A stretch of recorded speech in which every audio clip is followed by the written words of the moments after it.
裝修單嘅預算咧，其實就好多嘢都未包嘅。咁啊，之前都去落鋪頭睇過啦，即係啲自己買料嘅部分。呢一度預算應該點計咧？我哋今次同大家計一計數。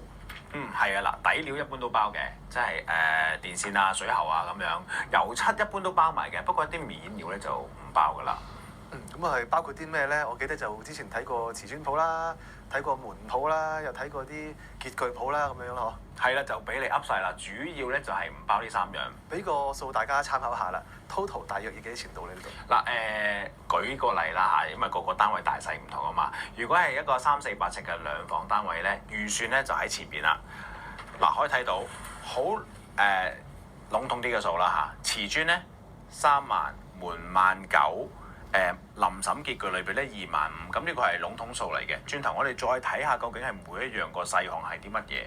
咁咧嗱，呢個4、8尺單位啦，咁要配合個裝修買翻嚟嘅面料價錢咧，就大概總數咧74000蚊。咁呢個其實個結據啊各方面嘅質量都唔差㗎啦。即係呢度屬於係即係中價類別㗎啦。講真，要再貴嘅貴1倍都得，要平嘅平1倍都得，平1倍都得。當然啦，因為結據譬如一個座廁咁樣，2000幾3000蚊一個，同埋1000蚊一個都有噶嘛，咁所以都可以差好遠㗎。咁我哋俾啲細數大家參考下啦，畢竟大家嘅需要都唔同。咁啊，首先睇下啲瓷磚先啦，條數比較大啲嘅。咁啊2大派別嘅啦，咁啊好多人都即係好迷信來佬嘢嘅。咁啊歐洲磚同國產磚2大派別。嗱係冇錯，咁啊國產磚而家多咗人買嘅，咁啊國產磚就平啲啦，歐洲磚又貴啲啦。嗱譬如4、8尺咁啦。大概全部廚廁、廳房、地下用晒國產磚咧，3萬蚊度。一去到3個廁所8、8尺咧，就可能去到6萬啦。對過去咧睇下歐洲磚咧，咁由5萬蚊至10萬蚊不等。咁而家都多地人咧，就係部分國產磚、部分歐洲磚。咁當然最終嘅使費咧，就係相對係2個數中間嘅折衷嘅數字咯。嗱，咁我又要問啦。呢個磚係淨係買料啊，定係包埋工啊，同埋啲配件咁樣咧？呢個係純粹料錢嚟嘅，運費、所有份、上樓費，咁啊去到個單位就係大概呢個使費啦。咁啊好清晰啦。不過咁有陣時咧都有啲外加數嘅。係啊，一啲額外嘅費用咧，就係你揀嘅瓷磚係咪一啲好特色嘅瓷磚啦？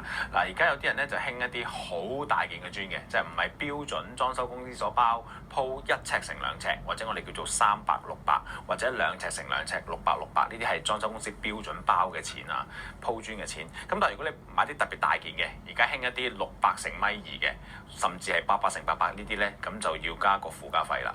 又或者係特別細件嘅，好似呢啲紙皮石啦，又或者係6寸乘6寸、8寸乘8寸正方形嘅磚啦，又或者呢啲不規則圖案嘅磚啦。其實呢啲咧太大件、太細件、不規則圖案都係要師傅要加鋪工嘅。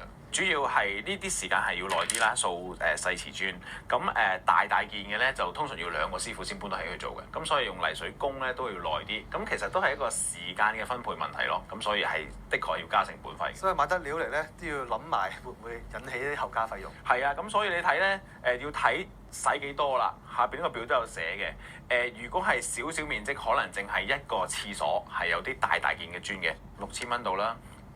如果係大啲嘅，譬如廚房，咁都係大概8000蚊或者多少少啦嚇。再大啲面積嘅自然再貴啲。咁所以咧個別情況都係要穩陣啲，問裝修公司先報價咧，先至好去買嗰件磚咧，就最唔怕使突錢啦。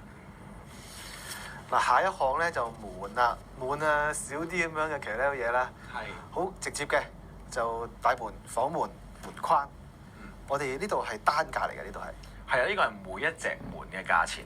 嗱，又記得咧，你同我去睇門嘅時候咧，門咧好多花款嘅，不論係焗油啦、木皮啦、攞唔攞坑都好啦。咁其實咧爭好少價錢嘅。通常啲門嘅價錢，譬如空心房門為例啦，3500蚊都包晒框啊、門框、封口線啊、門褥咁樣噶啦。咁而不論個房門嘅種類咧，係掩門、趟門或者係啲趟掩門咧，價錢都係相若嘅。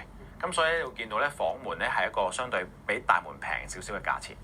咁啊睇翻自己屋企啦，如果係一個大門4間房加多個廚房門，咁就按住個比例計翻條數就得啦。係啦，咁而有啲人咧部分廚房啦或者係走廊咧齋做框嘅啫，唔做門嘅，咁所以你嘅價錢咧平啲嘅，2000蚊度嘅。